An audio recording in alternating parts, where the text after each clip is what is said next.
audio jungle.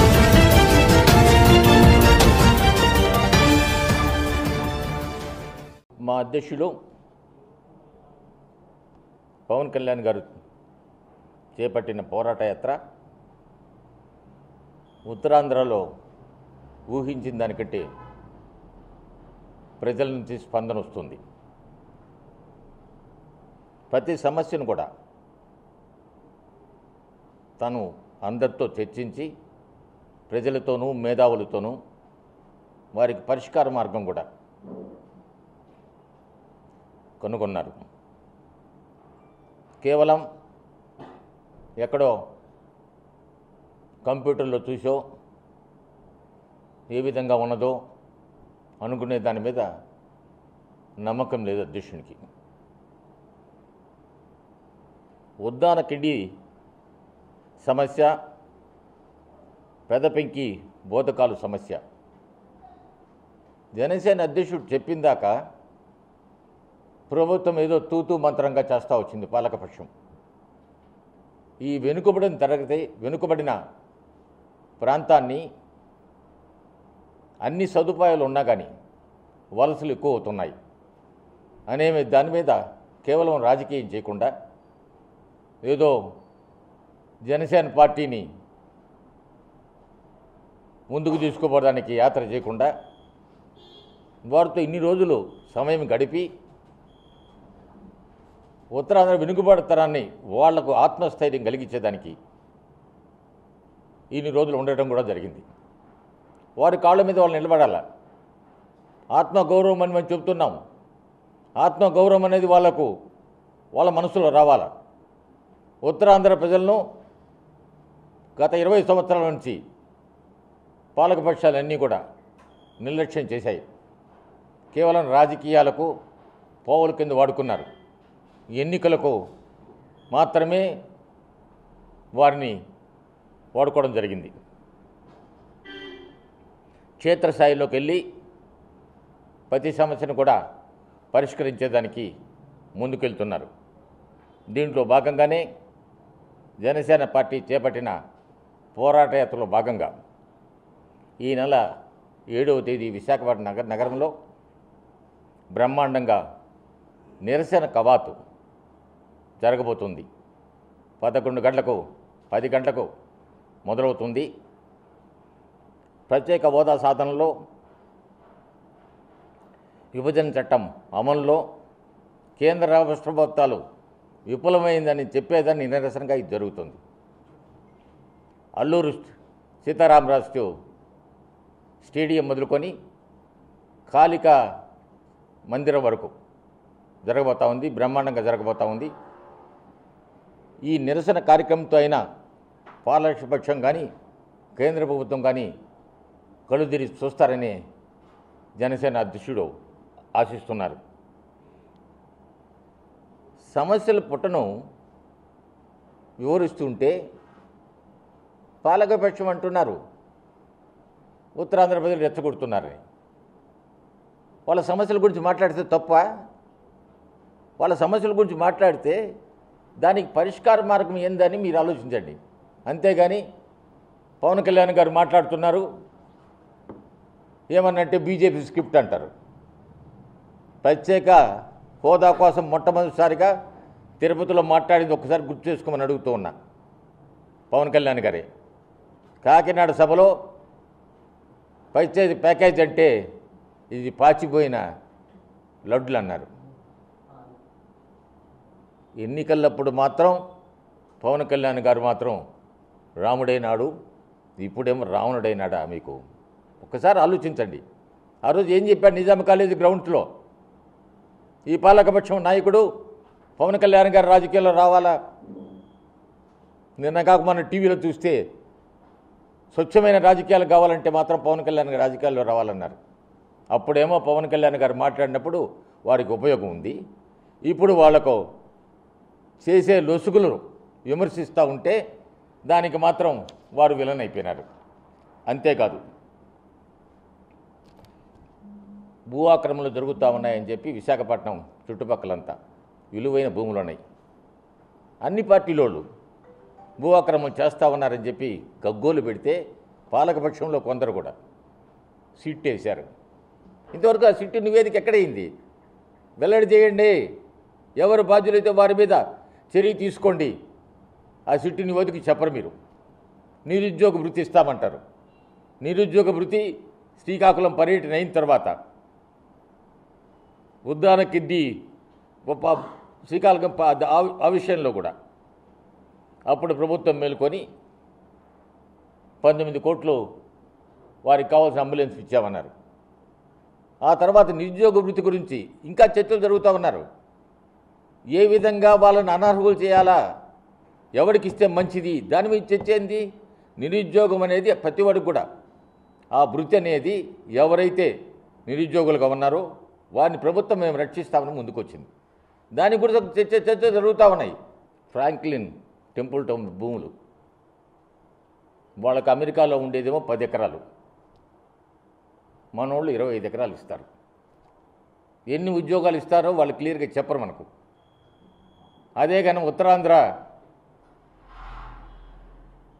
నుంచి ఎవరన్నా భూములు కావాలంటే వాళ్ళకి ఇచ్చిన ధర వీళ్ళకి ఇరు. ఇదేమి అన్యాయం అది? వాళ్ళు ఏం చెప్పారు? ఫ్రాంక్లిన్ మీకేమైనా ఉద్యోగాలు ఇస్తామని చెప్పారా మీకు? దాని గురించి ప్రభుత్వంలో చాలా రోజులు చర్చ జరిగింది. కొందరు అధికారులు కూడా అడ్డపెట్టారు. అయినా అవన్నీ తీసేసి వాళ్ళకి ఏదో చిన్న సంస్థ ఏమన్నంటే సంస్థకి ఇచ్చా భూములని, ఆ సంస్థకి ఇచ్చా అది విలువైన భూమి, కొన్ని కోట్ల రూపాయలు చేసే భూమి. ఎన్ని ఉద్యోగాలు ఇస్తానో వాళ్ళు చెప్పడంలే, ఇంతవరకు తెలియదు. అయినా కానీ కట్టబెట్టేశాం. ఏమన్నా అంటే వాళ్ళతో పాటు అగ్రిమెంట్ అయిపోయింది, ఎంఓయూ అయిపోయింది. అదే ఇక్కడ ఈ రాష్ట్రంలో లేరా, ఉత్తరాంధ్రలో లేరా పెట్టుబడి పెట్టేదానికి, పరిశ్రమలు పెట్టేదానికి? వారిని ఎప్పుడైనా చూసారా మీరు? వారి సంగతి పట్టించుకోరు. వారికి మాత్రం భూములు ఇవ్వాలంటే వేరు. ఆ చుట్టుపక్కల భూముల్లో బయట అవినీతి ఆరోపణలు వస్తున్నాయి. మీ కుటుంబానికి మీ సంబంధికులకు వాళ్ళందరికీ కూడా ఉచితంగా కట్టబెట్టినట్టుగా చాలా తక్కువ ధరతో కట్టబెట్టుగా ఆరోపణలు వస్తున్నాయి. వాటి మీద కూడా విచారణ జరిపించండి. ఈ మేమనేది మాటలు కాదు. ఉత్తరాంధ్రలో అనేక మంది వ్యక్తులు, మేధావులు, ప్రజలు వచ్చి పవన్ కళ్యాణ్ గారి దగ్గర చెప్పారు, అయ్యా పలానోడికి భూమి ఇచ్చారు, పలానోడికి భూమి ఇచ్చారు. అది సిట్టి వేశారంటా ఉన్నారు కదా, సిటీ సంగతి చెప్పండి.